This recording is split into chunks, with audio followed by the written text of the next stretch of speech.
Sahabat Riskonomics, asuransi adalah di mana seorang pemilik risiko mengalihkan konsekuensi finansial dari suatu kerugian atau bencana kepada pihak lain, dalam hal ini perusahaan asuransi.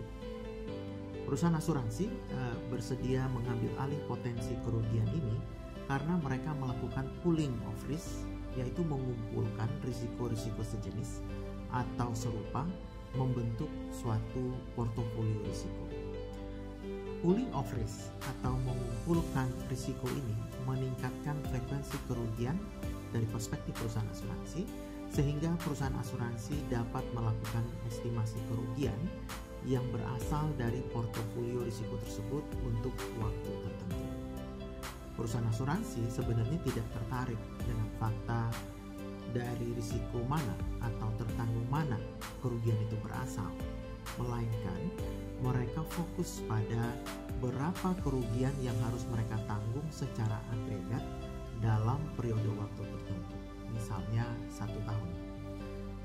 Estimasi kerugian secara agregat ini ditambah dengan biaya-biaya operasional dan ditambah pula dengan margin keuntungan yang diinginkan oleh perusahaan asuransi membentuk total biaya yang harus ditanggung oleh perusahaan asuransi dalam periode tertentu.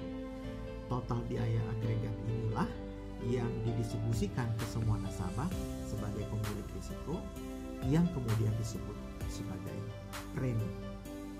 Tentu saja nilai premi yang dikenakan di charge kepada tiap tertanggung tidaklah sama, bergantung kepada nilai risiko atau harga pertanggungan dan faktor-faktor lain yang mempengaruhi frekuensi dan severity dari kerugian. Untuk melakukan estimasi kerugian ini, perusahaan asuransi melakukan atau menggunakan teknik-teknik dari ilmu peluang dan statistik dan berlandaskan dari apa yang disebut sebagai hukum bilangan besar atau the law of large number. Hukum bilangan besar mengatakan bahwa apabila jumlah sampel atau jumlah contoh semakin besar, maka rata-rata sampel akan mendekati rata-rata populasi. Hal ini karena sampel menjadi semakin mewakili atau representatif terhadap populasi tersebut.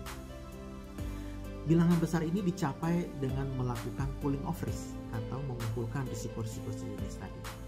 Jadi, pooling of risk atau mengumpulkan risiko adalah mekanisme utama yang digunakan oleh perusahaan asuransi dalam mengelola portofolio risiko yang ditahannya.